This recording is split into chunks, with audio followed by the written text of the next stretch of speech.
బాజీ గారు, పాపం ఉండవల్లి గారు 2 దశాబ్దాలుగా పోరాడుతున్నారు. దేశంలో అతిపెద్ద సమస్య ఇది. మార్గదర్శి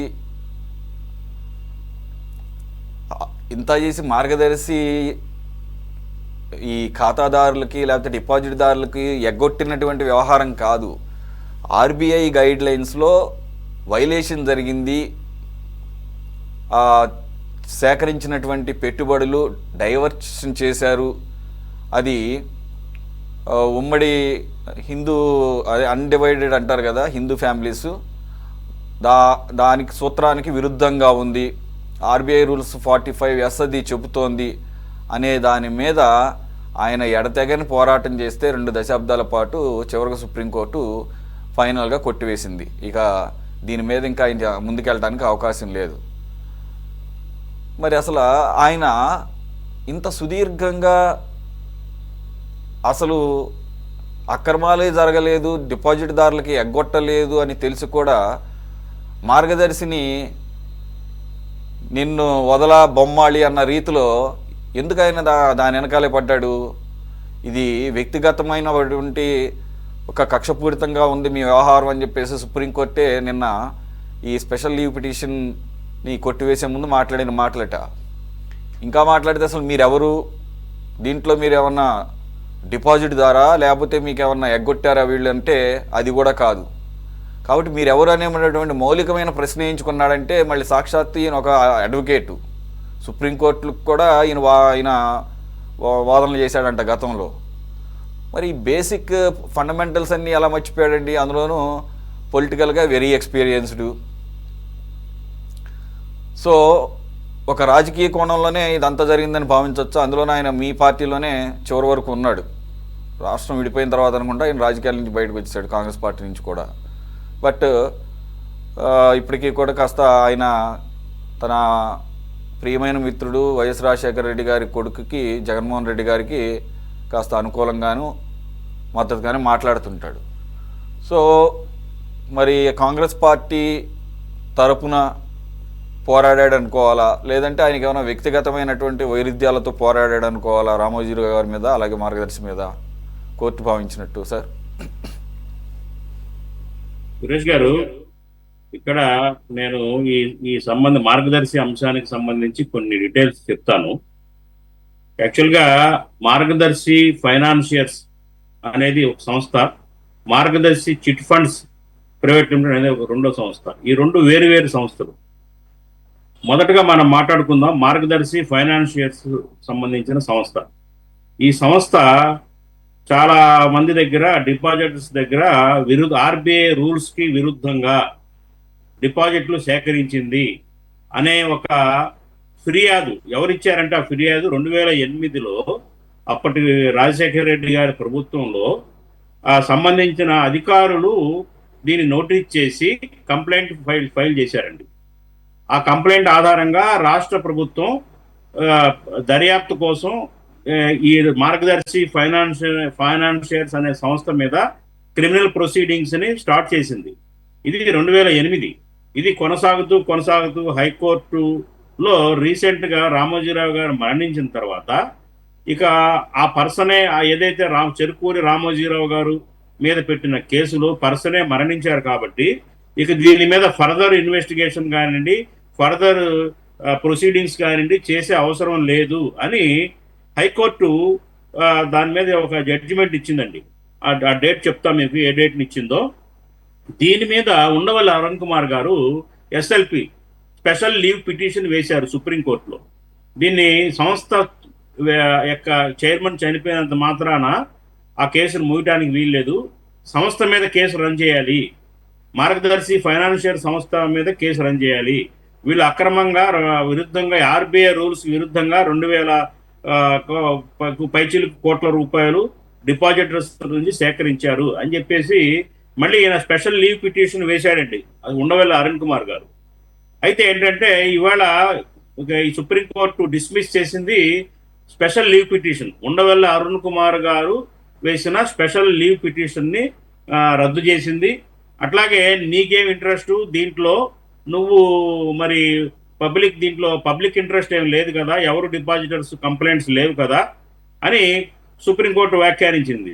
ఇది ఏంటంటే 2008కి సంబంధించిన 2007లో నోటీస్ చేసిన ఇర్రెగ్యులారిటీస్ ని గవర్నమెంట్ అప్పుడు ప్రభుత్వ అధికారి కంప్లైంట్ బేస్ చేసుకున్న నడిపిన కేసు. ఈ కేసులో తెలంగాణ హైకోర్టు ఇచ్చిన, మా రామోజీ గారు మరణించిన తర్వాత తెలంగాణ హైకోర్టు ఇచ్చిన రూలింగ్ ఏదైతే 2024 అనుకుంటే ఇచ్చిందో, చెప్తాను డేట్ కరెక్ట్ గా, దాన్ని సవాల్ చేస్తూ సుప్రీంకోర్టులో special leave petition Undavalli Arun Kumar గారు వేశారు. దాన్ని డిస్మిస్ చేశారు. ఇది ప్రధానంగా మనం గమనించాల్సిన అంశం. కాబట్టి ఏంటంటే అక్కడ ఇర్రెగ్యులారిటీస్ జరగలేదు, ఏమి చాలా నికార్సుగా వీళ్ళు ఆర్బీఐ రూల్స్ ప్రకారంగానే డబ్బు సేకరించారు అని సుప్రీంకోర్టు చెప్పలా. ఎక్కడ రామోజీరావు గారికి కానివ్వండి, మార్గదర్శి ఫైనాన్షియల్ సంస్థకి కానివ్వండి, ఎక్కడా కూడా సుప్రీంకోర్టు క్లీన్ చిట్ ఇవ్వలేదు.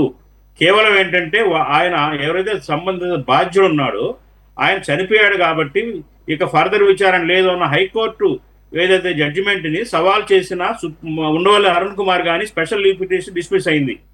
అంతే. ఇక్కడ ఇంకొక రెండవ కేసు, మార్గదర్శి చిట్ ఫండ్స్ ప్రైవేట్ లిమిటెడ్ అనే ఒక సంస్థ, రెండో సంస్థ, ఇది ఏదైతే సబ్స్క్రైబర్స్ డబ్బు కట్టారో, చిట్లు కట్టారో, ఆ చిట్లు వాళ్ళు కట్టిన ఆ డబ్బుని చిట్ ఫండ్స్ కి వాడకుండా వేరే సంస్థలకు దారి మళ్లించారు అనే దాని మీద జగన్మోహన్ రెడ్డి గారి ప్రభుత్వం 2022లోనో 23లోనో కేసు వేశారు. సిఐడి ద్వారా కేసు వేయించారు. ఆ కేసు చాలా సెక్షన్స్ దాంట్లో అప్లై అయినాయి. ఆ కేసు అయితే సపరేట్ గా నడుస్తా ఉంది స్టిల్, ఇవాళకి కూడా కొట్టేలా. కొన్ని అంశాలు, స్పెషల్ లీవ్ పిటిషన్స్, కొంతమంది వేసిన పిటిషన్స్ సుప్రీంకోర్టులో కూడా దాకా వెళితే అవి కొట్టేశారు. తప్పించి జగన్మోహన్ రెడ్డి గారు ఏదైతే చిట్టు సబ్స్క్రైబర్స్ యొక్క డబ్బుని దారి మళ్లించారు అనే ఆధారాలతో సహా సిఐడి ప్రొడ్యూస్ చేసిన కేసు స్టిల్ అలైవ్ గానే ఉంది. ఇది అందరూ గమనించాల్సిన అంశం. కాబట్టి ఏంటంటే ఇవాళ మార్గదర్శి చిట్ ఫండ్ కంపెనీకి క్లీన్ చిట్ ఎవరు ఇవ్వట్లేదు. ఎక్కడా కూడా ఈ సంస్థ చాలా నికార్సుగా నిజాయితీగా పనిచేసింది అని ఎక్కడా ఏ కోర్టు కూడా చెప్పలేదు, ఎక్కడా కూడా. కాకపోతే ఏంటంటే సంస్థ అధిపతి మరణించిన తర్వాత కేసు ముందుకు సాగదన్న లీవ్ పిటిషన్స్ కానివ్వండి, ఆ కేసును కానీ 2008లో కాంగ్రెస్ ప్రభుత్వం అప్పట్లో ఫైల్ చేసిన కేసు మాత్రము కొట్టివేయబడింది. దాని మీద ఉండవల్లి అరుణ్ కుమార్ గారు పోరాటానికి తుది అంకానికి వచ్చి దాన్ని కూడా ముగించేశారు. ఇది ఫ్యాక్ట్ గమనించాలి. కాకపోతే జగన్మోహన్ రెడ్డి గారి ప్రభుత్వం బుక్ చేసిన కేసులు ఏవైతే ఉన్నాయో అవి అలాగే ఉన్నాయి. ప్రస్తుత ప్రభుత్వం అయితే సహజంగానే వాటి జోలికి వెళ్లకుండా అలా అవి ఉన్నాయి, అబియన్స్ లో ఉన్నాయండి. ఇది నేను నా దగ్గర ఉన్న సమాచారం ప్రకారం. సరే, మీరు మీకున్నటువంటి ఈ అబ్జర్వేషన్ లో లేకపోతే ఇన్ని సంవత్సరాల యొక్క మార్గదర్శి యొక్క పనితీరు మీద మీరు వ్యక్తిగతంగా ఎంతవరకు దీంట్లో మార్గదర్శి నుంచి ఎప్పుడు కూడా ఎవరు కూడా కంప్లైంట్ మాకు పేమెంట్ జరగలేదని కానీ లేకపోతే ఎగ్గొట్టారని కానీ ఎప్పుడు కంప్లైంట్ దాఖలైనటువంటి పరిస్థితి అయితే లేదు. సరే, వాళ్ళు ఫండ్స్ వేరే వాటికి మళ్ళించారు అనేది సరే మీరు అన్నట్టుగా మరి ఉందేమో తెలియదు కేసు పెండింగ్లో. మీ అబ్జర్వేషన్ ఏంటి? మార్గదర్శి యొక్క పనితీరు కానీ లేకపోతే ఆ సంస్థ పట్ల ప్రజల్లో ఉన్నటువంటి ఒక భావన కానీ ఇంప్రెషన్ కానీ? మిక్స్డ్ రిపోర్ట్స్ గా ఉన్నాయండి. మార్గదర్శిలో నేను కూడా ఒక సబ్స్క్రైబర్ని. నేను దాదాపు రెండు మూడు చిట్స్ వేసాను దాంట్లో. కాకపోతే మార్గదర్శి అనుసరించే విధానం ఏంటంటే ఇది కస్టమర్ ఫ్రెండ్లీ విధానాలు మార్గదర్శిలో లేవు. కారణం ఏంటంటే ఫండ్స్ ని డైవర్ట్ చేశారనే మాట పక్కన పెట్టండి, చిట్టు పాడుకున్న వాళ్ళకి సకాలంలో డబ్బు చెల్లించడంలో మాత్రం మార్గదర్శి సంస్థ చాలా డిలే చేస్తూ ఉంది. ఉండవల్లి అరుణ్ కుమార్ గారు మరొక కేసు కూడా వేశారు ఇదే సబ్జెక్ట్ మీద. చిట్ ఫండ్స్ కి సబ్స్క్రైబర్స్ కి సరిగ్గా పేమెంట్స్ ఇవ్వట్లేదనే దాని మీద. అది దాంట్లో వాస్తవాలు ఉన్నాయండి. ఇస్తున్నారు, ఎగ్గొట్టట్లేదు. ఎవరికి ఎగ్గొట్టడం లేదు. నేను ఎగ్గొడుతున్నారు అని చెప్పను, ఇస్తున్నారు. ఇప్పుడు ఇవాళ ఉన్న చిట్ ఫండ్ కంపెనీస్ లో మెరుగైన సంస్థ చెప్పుకుంటే మార్గదర్శియే. కాకపోతే ఏంటంటే పేమెంట్స్ ఇన్ టైంలో ఇవ్వటం లేదు.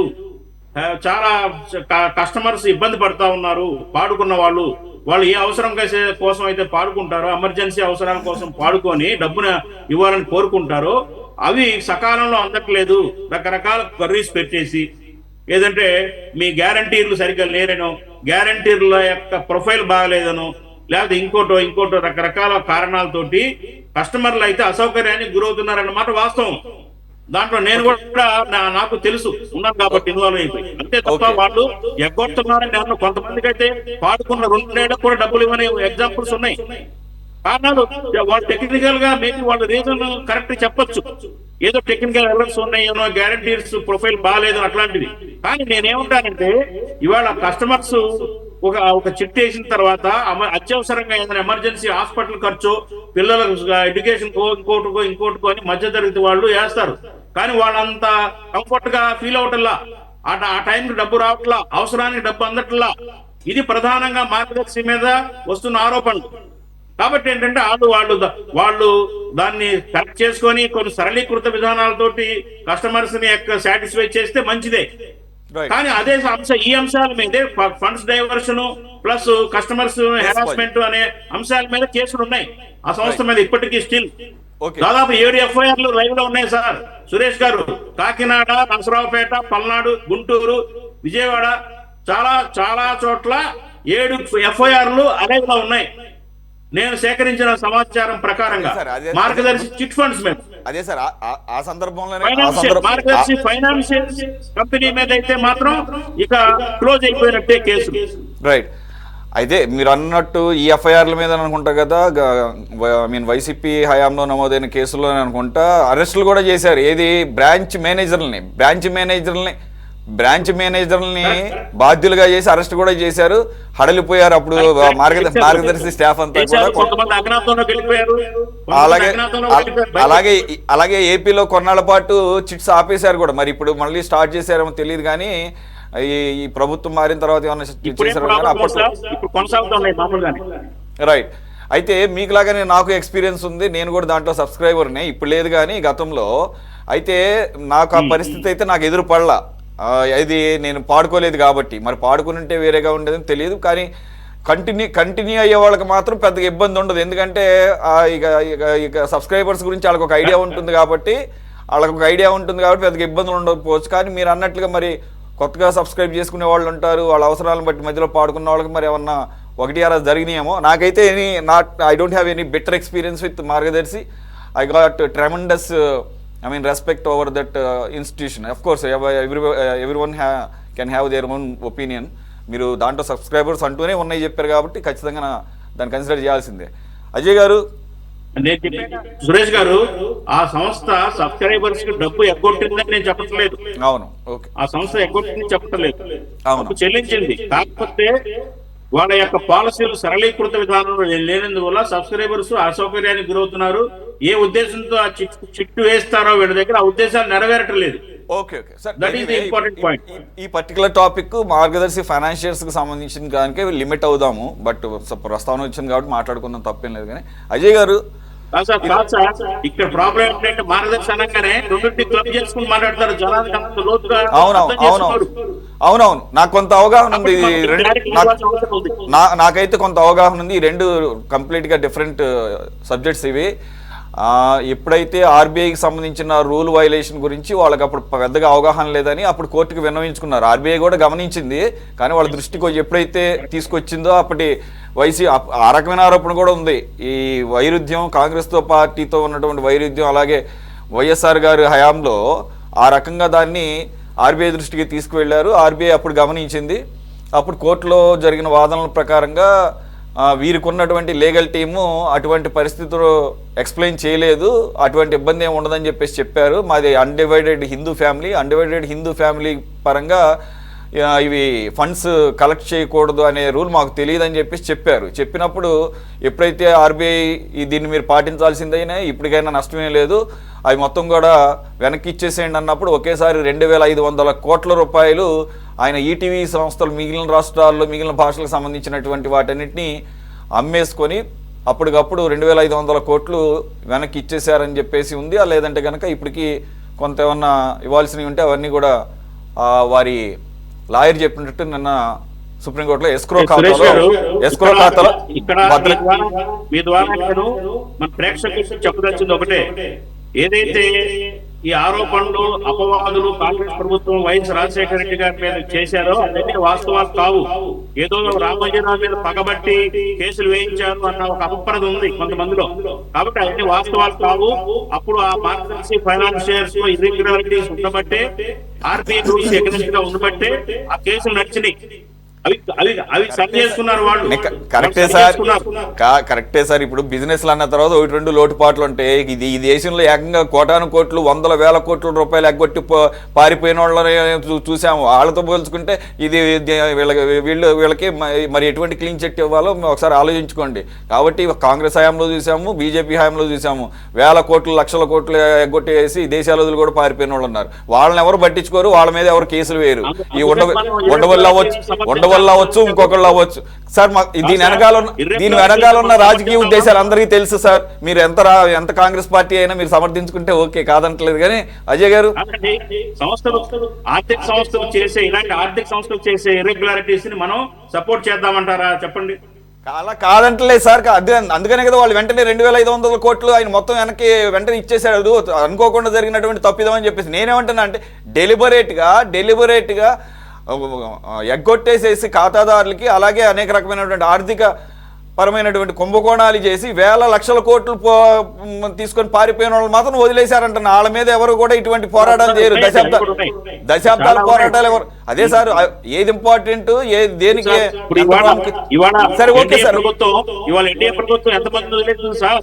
నీరవ్ మోడీ లాంటి వాళ్ళని వేల కోట్లు కాజేసిన వాళ్ళని ఇవాళ ఏం చేస్తున్నారు చెప్పండి? ఏం చేయలేకపోతున్నారు. ఇవాళ ఎన్డీఏ ప్రభుత్వం ఉంది అధికారంలో 12 ఏళ్ల నుంచి. గతంలో కాంగ్రెస్ రైట్. ఓకే అజయ్ గారు, పార్టీ పరమేం కాదు సార్. ఇవాళ కాంగ్రెస్ పార్టీ చేసిందని కాదు, ఇవాళ ఎన్డీఏ ఏం చేస్తుందని కూడా గమనించాలి. అదే సార్ నేను చెప్తుంది అదే. పారిపోయేవాళ్ళు పారిపోయారు, లేదంటే కనుక ఇక్కడే క్లీన్ చిట్గా ఏంటి కేసుల్లో ఉండి కూడా బెయిల్ మీద తిరుగుతున్న వాళ్ళు ఉన్నారు. వాళ్ళ మీద ఎవరు పోరాటాలు చేయరు. అదే సార్, అదే అంటున్నాను నేను. వాళ్ళ మీద అదే సార్, ఇటువంటి పోరాటాలు అటువంటి వాళ్ళ మీద ఏమైనా చేస్తే అప్పుడు ఎంతో కొంత క్రెడిబిలిటీ ఉంటుంది పోరాటాలు చేసే వాళ్ళకి.